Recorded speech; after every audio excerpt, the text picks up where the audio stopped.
Dentist का नाम सुनते ही हम कुछ घबरा सा जाते हैं और कुछ लोग तो इस दर्द को इस हद तक बढ़ने का इंतज़ार करते हैं कि जब मामला उनके हाथ से निकल जाए। लेकिन आज we are going to flip the script.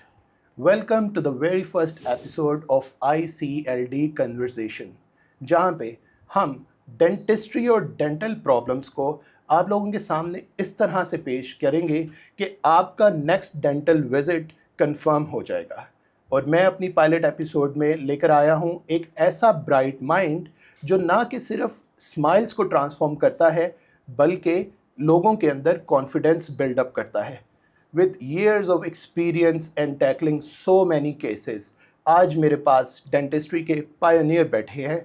I welcome doctor Asim Habib Vohra. अस्सलाम वालेकुम सर। वालेकुम अस्सलाम जी। सर फाइनली आपका टाइम भी मिल गया, आज आप मेरे सामने भी बैठे हैं, तो मैंने आपको जाने नहीं देना जब तक मेरे सवालों का जवाब मुझे नहीं मिलता। ठीक है भट्ट साहब, हाँ जी, I am here with thank you. You sir. Sir सबसे पहले हम सीधा टॉपिक पे आते हैं, क्वेश्चंस लेकर आता हूँ मैं आपके सामने। क्वेश्चन नंबर 1 इज़, डेंटिस्ट्री को लेकर सबसे बड़ी मिसअंडरस्टैंडिंग क्या है कि लोग अपने मसले को उस लेवल तक ले जाते हैं जहाँ पे एक बहुत सीवियर ट्रीटमेंट की ज़रूरत होती है। लोग क्यों नहीं फर्स्ट इंस्टिंक्ट में ही पाकिस्तान में डेंटिस्ट के पास आते? बिस्मिल्लाहिर्रहमानिर्रहीम जी, अस्सलाम वालेकुम। वालेकुम जी। I have been practising for the last 25 years right. And I am the first laser dentist in Pakistan. कुछ प्रॉब्लम्स हमारी सोसाइटी की हैं जैसे आप बता रहे हैं, तो मैं पंच लाइन तो हमारी ये है कि don't wait for the pain, regular checkups can prevent your problems right. Before they get come very on. Serious. या यस, या तो हमें ये जो एक प्रॉब्लम है जो आपने जिसका सवाल किया कि लोग ऐसा क्यों डरते क्यों हैं या लोग घबराते क्यों हैं, उसकी रीज़न ये है कि हम लोग डॉक्टर या डेंटिस्ट के पास तब जाते हैं जब हमारी पेन, हमारी प्रॉब्लम हद से ज़्यादा गुजर चुकी होती है। हमारी एक्सपेक्टेशंस ये होती हैं कि जब हम डॉक्टर के पास जाएं और हम उसे पे करें, फ़ी दें, वो हमें चार्ज करें तो वो हम ठीक हो जाएं। जी। बेसिकली एक डेंटिस्ट का काम या एक डॉक्टर का काम आपको पेन रिलीफ करना है, आपको कंफर्ट देना है। ये जो आराम आना है, ठीक हो जाना है, ये सारी नेचर की तरफ से है, ये अल्लाह की तरफ से है कि आपको तकलीफ़ जब आती है तो अल्लाह की तरफ से आती है और अल्लाह की तरफ से ही जाती है। तो हम लोग बेसिकली पेशेंट को असिस्ट करते हैं, पेशेंट को गाइड करते हैं। तो हम यहाँ पे ये कहना बहुत ज़रूरी है कि लोगों को ये समझना चाहिए कि ठंडा गर्म लगे या पेन स्टार्ट हो तो फौरी तौर पे अपने डेंटिस्ट के पास जाएं। जैसे मैंने अभी आपको बताया है कि don't wait for the pain, regular checkups जो हैं वो आपके डेंटल के they can prevent you from these problems. हम लोग लाहौर में, मैं रहता हूँ, आप भी लाहौर में रहते हैं। लाहौर में आप जब ट्रैवल करते हैं, चाहे आप एक अंदरून के इलाके में ट्रैवल करें या एक मिड लेवल पे ट्रैवल करें या किसी एलीट इलाके में ट्रैवल करें, आपको बहुत सारे डेंटिस्ट्री प्लेटफॉर्म्स नज़र आते हैं। ये होने के बावजूद अवाम में अवेयरनेस का लैक क्यों है? क्योंकि अगर मैं थोड़ा सा फ़न वे में आपको बताऊं, गाड़ी जैसे इनिशियल लेवल पे आपको बताना शुरू कर देती है कि कहीं ना कहीं मसला आ गया है और आप उसको चलाते रहते हैं, चलाते रहते हैं। और जब गाड़ी आपको जवाब दे देती है किसी पॉइंट पे कि अब मैंने नहीं चलना, तो तब आप उसको लेके जाते हैं वर्कशॉप। तो इंसान अपने दांत के साथ भी क्यों ऐसा ट्रीटमेंट कर रहा है यहाँ पे? ये आपकी अच्छी अप्रोच है जो आपने ये क्वेश्चन किया ना जी, और आपने एग्जाम्पल भी दिया है। ये प्रॉब्लम हमारी यही है कि हम लोग ये समझते हैं कि हम अगर डॉक्टर के पास जाएंगे तो हम हुक हो जाएंगे। हम डॉक्टर के पास जाएंगे तो वो हमारे काम को शुरू करेगा और वो काम ख़त्म नहीं होगा। हमारे मुंह में तो 32 दांत होते हैं, एक प्रॉब्लम होती है, दूसरी प्रॉब्लम होती है, तीसरी प्रॉब्लम होती है और ये कॉन्टीन्यूएशन होती है। ज़िंदगी में याद रखें, आपकी ज़िंदगी में जब आप 16-18 साल के होते हैं, बड़ा प्राइम टाइम होता है जी आपका। सर। और हम कहते हैं कि 17 से 18 साल की उम्र में अकल दाढ़ आती है, विज़डम टूथ आता है। वो इसलिए ये एज हमने बाइंड की हुई है 17 टू 21 की, कि इस एज में जो इंसान है ना वो अपने आप को बहुत तीस मार खान समझता है, बहुत समझदार समझता है। लेकिन इसी एज में जब उसकी अकल दाढ़ अगर ठीक तरीके से ना आए, टेढ़ी आ जाए, जी। तो वो एक बहुत बड़ी प्रॉब्लम में पड़ जाता है।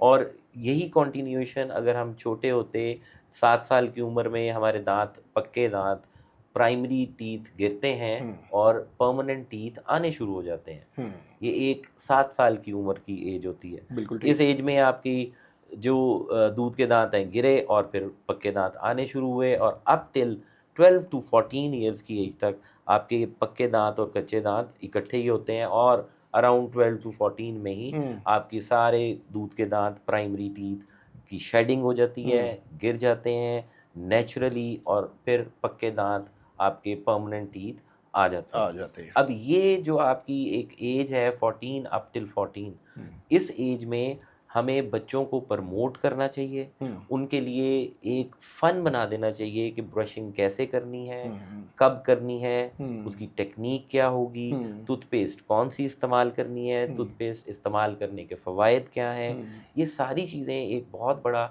हमारे पास ये सब एक अलग अलग टॉपिक्स हैं।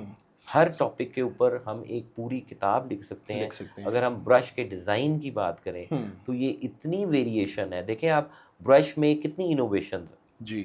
आप बाजार में ब्रश लेने जाते हैं, आपको 1000 किस्म के बिल्कुल, soft Bristol, hard Bristol, smoker, non smoker, yes, उसका साइज, उसकी शेप, उसके वेजेस, उसका मटेरियल, उसका डिज़ाइन, ये सारी चीज़ें जो है वो। अच्छा, मुझे लग रहा है कि आपकी बात का मतलब ये है कि हर बंदे के लिए एक जर्नलाइज्ड ब्रश नहीं है। ओ यस, ओके, आपने बहुत अच्छी बात पकड़ी है, और मैं इसी बात पे आ रहा था कि ये ब्रश में जो इनोवेशन आ रही है डिज़ाइंस में, जी सर, उसकी रीज़न क्या है? उसकी रीज़न यही है कि हर एक के दांतों की अरेंजमेंट डिफरेंट है, साइज डिफरेंट है। ओके, या बिल्कुल बिलीवेबल। तो हमें अपने लिहाज से डिज़ाइन यूज़ करना चाहिए जो जिसकी हमें ज़रूरत है। मैं तो बड़ा हैरान हो रहा हूँ, क्योंकि जब भी हम ब्रश परचेज करने जाते हैं, हमारी प्रायोरिटीज कलर पे होती है कि हमने रेड वाला लेना है, हमने वाइट वाला लेना है। लेकिन अगर ये इन्फॉर्मेशन हमें हो कि एक्चुअल में हमारे दांतों को कौन सा मोस्ट सूटेबल है, तो फिर चीज़ें आसान हो जाएं। सर, यहाँ पे एक और मैं पॉइंट ऐड करूँगा बात करते हुए कि मैंने नोट किया है कि बच्चा जब स्कूल गोइंग एज में होता है तो नो डाउट पेरेंट्स की प्रोटेक्शन तो सारी ज़िंदगी उसके साथ रहती है, लेकिन जो उस टाइम फ्रेम में टाइम है बच्चे का, वो ज़्यादा स्कूल में गुजरता है। वो सुबह उठते ही स्कूल चला जाता है, जब वो आता है तो वो एक ड्रेन्ड एनर्जी के साथ आता है कि उसे रिजुविनेट होने के लिए शाम लगती है, एंड देन वो फिर अपनी आम रूटीन को कंटिन्यू करता है। तो सर, जैसे हमारी आज के टॉपिक का अवेयरनेस बहुत बड़ा पॉइंट है कि हम लोगों को अवेयर करें, तो सर क्या आप ये नहीं सोचते कि डेंटल हेल्थ से रिलेटेड इनिशिएटिव्स हमारे स्कूल्स को भी लेने चाहिए? आपने देखे एक बात अभी की है कि हम क्यों नहीं सोचते, तो मेरी ये पंच लाइन है कि हम क्यों नहीं सोचते। हम क्यों नहीं सोचते कि जब हमें ये बता दिया गया है मेडिकल साइंस में, हमारे दीन में, और बताया गया है कि मसवाक के क्या फ़ायदे हैं जी, फिर हमें पता चला कि मसवाक से हम थोड़ा मॉडर्नाइज हुए तो हम ब्रश की तरफ आ गए। तो बेसिक जो हमारा आइडिया है मसवाक और टूथब्रश का, वो है सफाई। अगर आप एक चीज़ अचीव करनी है, उसके लिए मुख्तलिफ इंस्ट्रूमेंट्स हैं। अब हम बचपन से हमें हमारे पेरेंट्स कहते गए, हमारे दादा दादी कहते रहे कि जी ब्रश करो ब्रश करो ब्रश करो, लेकिन आज मैं आपको ये बात डिस्क्लोज करता हूँ कि ब्रश करना is just one way of cleaning, right. There are many other ways of cleaning. सफाई के बहुत सारे तरीके हैं। हम काउंट करना शुरू करें तो कुछ मैं काउंट कर देता हूँ अभी, क्योंकि ये हमारी एजुकेशनल है, continuing education for the doctors and for the patients, और ये इन्फॉर्मेशन लोगों के सामने जाने की ज़रूरत भी है। बिल्कुल जी, पेरेंट्स को पता होना चाहिए, टीचर्स को पता होना चाहिए, आपको खुद को ये पता होना चाहिए कि हम जो बात करने जा रहे हैं कि हमारी सफाई के तरीके क्या हैं। हम एक दूसरे को कहते हैं, माँ बाप बच्चे को कहते हैं ये ब्रश किया करो, बेटा ब्रश करके सोना, बेटा ब्रश करके नाश्ता करना, जी, बेटा ब्रश किया है। अल्टीमेट सफाई का टूल हम लोगों के ज़हन में सिर्फ ब्रश ही है, सिर्फ ब्रश ही है जी सर। जो कि मैं ये समझता हूँ कि ये हमारी एजुकेशन का लेवल यहाँ से पता चलता है कि हम एक ही चीज़ के पीछे लगे हुए हैं, राइट, बिल्कुल, जो नज़र आती है, जी, जो रंगीन है, जैसे आपने कहा हम रंग देख के ब्रश लेते हैं, हाँ जी, तो वो रंगीन है। तो बात यह है कि हमें वो इंस्पायर करती है ना चीज़ें, लेकिन जो the best way of cleaning है ना, वो तो यही है कि हम मैकेनिकली दांतों को साफ करें। मैकेनिकली। थोड़ा सा समझाएं, मैकेनिकली दांतों को साफ करने का मतलब? मैकेनिकली का मतलब ये है मैकेनिक्स, फिजिक्स। राइट। जैसे हम ब्रश करते हैं तो फ्रिक्शन होती है, बिल्कुल होती है, झाग बनती है। बिल्कुल बनती अब है। आम तौर पे लोगों को ये नहीं पता ये झाग बनने का फायदा क्या है, जी हम बिल्कुल। सोचते ही नहीं है, वो तो हम स्पिट आउट करते हैं कि ये स्पिट तो आउट करते निकालना ही हैं। है। आप याद रखें झाग हमेशा मैल को काटती है। मिसाल आपके पास है कि समंदर में झाग हमेशा गंदी होती है, गंदी होती है, गन्ने के बिल्कुल। रस को साफ किया जाता है तो झाग ऊपर आती है, वो मैल होती है, मैल गंदी होती होती है। है, जी जी जो जी। उसमें तिनके, कोई कीड़े मकोड़े, कोई बिल्कुल सही। बाल, कोई चीज़ है वो ऊपर आ जाती है। ऊपर आ जाती ये साइंस है, है जी। इसमें हमें मजीद आगे जाने की ज़रूरत नहीं है। हमें ये पता है कि सरफेस टेंशन रिलीज होती है और डेब्री फ्लोट करती है। राइट। दूध को उबालते हैं, नेचुरली उसमें झाग बनती है, उसमें कुछ ज़र्रा हो तो वो ऊपर आ जाता है। तो ये मिसालें देने का मकसद आपको ये है जी। कि ये जो झाग बनाना है बेसिकली ये आपके जो पार्टिकल्स मुंह में और दांतों के दरमियान और गम्स में, पॉकेट्स में, जी। इंटरडेंटल एरियाज में, जिनको हम पोटेंशियल एरियाज कहते हैं, जहाँ खाना पचने की गुंजाइश होती है, गुंजाइश जगह होती है, बनी हुई होती है, बिल्कुल ठीक है। पॉकेट्स होती हैं। जब हम झाग बनाते हैं मैकेनिकली तो वो झाग बेसिकली उन पार्टिकल्स को सरफेस पे लाती है और हम उसको स्पिट आउट करते हैं। जी कुछ लोगों की आदत ख़राब है, वो मुंह में झाग को खड़ा रखते हैं जी। जिससे वो पार्टिकल्स फिर सीट कर जाते हैं। तो बेस्ट वे ये है कि आप जब ब्रशिंग करें तो 3 बार झाग बनाएं और फेंकें। फेंकें, ये देखें ना, ये चीज़ एक ऐसी है कि यू लर्न एवरी डे। ये आज मैंने लर्न किया है कि मैं खुद अगर आपको बताऊं अपने बारे में, तो मैं ब्रशिंग के दौरान झाग काफ़ी देर अपने मुंह के अंदर रखता हूं कि ये झाग मुझे हेल्प कर रही है, जैसे इंसान की साइकोलॉजी होती है कि ये हेल्प कर रही है, और एंड पे जाके मैं एक दफ़ा स्पिट आउट कर देता हूँ। लेकिन ये पॉइंट अगर पता हो कि जितनी देर वो झाग अंदर है वो दोबारा से उन्हीं जगहों के अंदर अगर वापस जा रही है जी, तो ये क्लिनिक का एसेंस तो खत्म हो गया। जी। इसकी एक और आपको मैं एग्जांपल दे देता हूँ कि जब हम शैम्पू करते हैं, एंटी डैंड्रफ करते हैं, वो बेसिकली शैम्पूज क्या होते हैं, वो फोमिंग करते हैं। फॉर्मिंग करते हैं। उनके अंदर फोमिंग बनाने के कुछ इंग्रेडिएंट्स डाले हुए होते हैं, केमिकल्स डाले होते हैं, सोडियम लॉरल सल्फेट, राइट। सबसे बड़ी चीज़ वो टूथपेस्ट में भी है, वो साबुन में भी है, वो शैम्पू में भी है। तो जब आपके सर में झाग बने तो उन्होंने शैम्पू के ऊपर भी लिखा होता है वॉश थॉरोली। या तो हम लोग अगर शैम्पू लगा के, ये बड़ा महंगा शैम्पू है, इसको लगा रहने दो, तो झाग बनी और झाग बैठ गई, तो इसका मतलब है डेब्री दोबारा से आपके स्कैल्प में आ गई। सेम इज द कंडीशन, क्योंकि मुंह में हम देख नहीं पाते तो हमें पता नहीं चलता, लेकिन अब जब झाग बनती है और आप स्पिट आउट करते हैं और फिर झाग बनाते हैं, फिर स्पिट आउट करते हैं, तो ये कोई मिनट्स में नहीं हमने काउंट करना। ठीक है। सफाई को हम जब काउंट करेंगे तो सफाई का म्यार वक्त नहीं है कि कितनी मिनट या कितने स्ट्रोक्स में किया, सही। इसका म्यार है कि जब आपके मुंह में आखिरी बार थर्ड टाइम झाग बनेगी तो वो एक्सेसिव बनेगी, राइट, विदाउट टूथपेस्ट बनेगी। राइट राइट, बिल्कुल बिल्कुल, क्योंकि वो जब 2 दफ़ा स्पिट होगी तब तो टूथपेस्ट तो सारी निकल गई है, तो फिर झाग कहाँ से बन रही है? कहाँ से बन रही है? तो जब आपके हाथों पे अगर ऑयल हो, आप अगर साबुन लगाएं, सोप लगाएं, हैंड वॉश लगाएं, तो वो झाग नहीं बनती। आप सेकंड टाइम फिर उसको बनाते हैं झाग, तो वो बन जाती है। थर्ड टाइम आप थोड़ा सा शैम्पू ले लें या सोप ले लें तो बहुत अच्छी झाग हाथ से बनती उतर ही नहीं रहा। है। यस, तो इतना क्लीन हो जाता है। तो जो सफाई का म्यार है, जो मैकेनिकल क्लिनजिंग है, वो ब्रश से की जाती है, और आपका उसमें एम, हर चीज़ का एक एम लेकर चलें जी। यही एजुकेशन है कि एम आपका क्या होगा ब्रशिंग का। आपने सोशल ब्रशिंग नहीं करनी कि आपके स्मेल अच्छी हो गई है। आपने अपने लिए सफाई करनी है कि अंदर से सारे पार्टिकल्स रिमूव हो चुके हैं। ये अब एक वे है।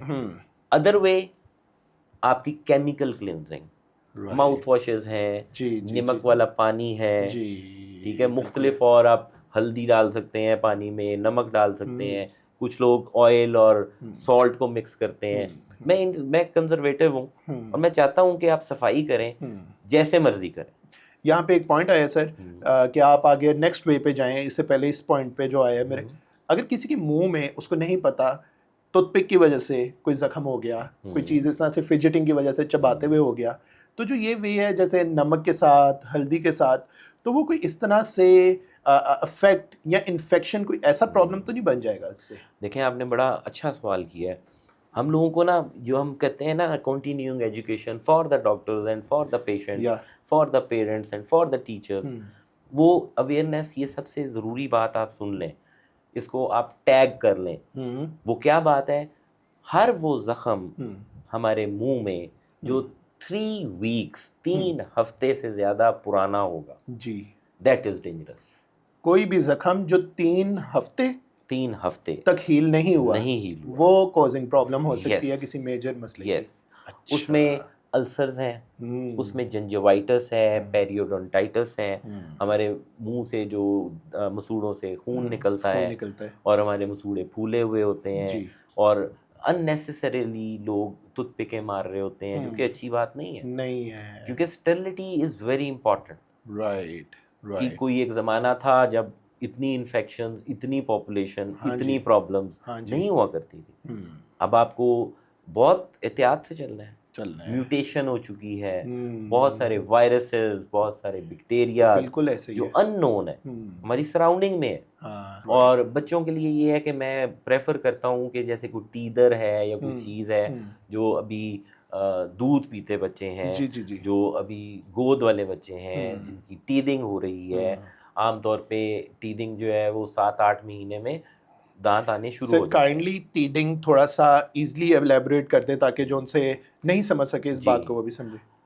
टीदिंग जी, हमारे जो प्राइमरी दांत आते हैं, जो बच्चा पैदा होता है, पहले वो दूध पे रहता है, फिर आहिस्ता आहिस्ता उसका 6 से 7 माह के बाद उसके दांत आने शुरू हो जाते हैं। शुरू हो जाते ये हमारे प्राइमरी टीथ होते हैं, और बहुत ज़रूरी होता है कि क्योंकि बच्चों के मुंह में जो है वो फंगल इन्फेक्शंस भी रहती हैं, दूध पी पी के, और मुंह में दूध खड़ा रहता हैं। है। जी जी जी जी बच्चों जी। में शुरू में बेसिकली स्वॉल्विंग नहीं होती, सही ठीक सही है? सही। वो सक्लिंग वो कुछ और चीज है। सक्लिंग कुछ और चीज़ है। जी जी तो जी। वो एक पैटर्न है। तो हाँ स्वॉलो करना तब शुरू करते हैं जब सॉलिड डाइट पे आते हैं। ठीक। अब सॉलिड डाइट पे तब आते हैं जब दांत आ जाते हैं। तो जो दांत आते हैं वो आते आते आते आते टाइम लगता है।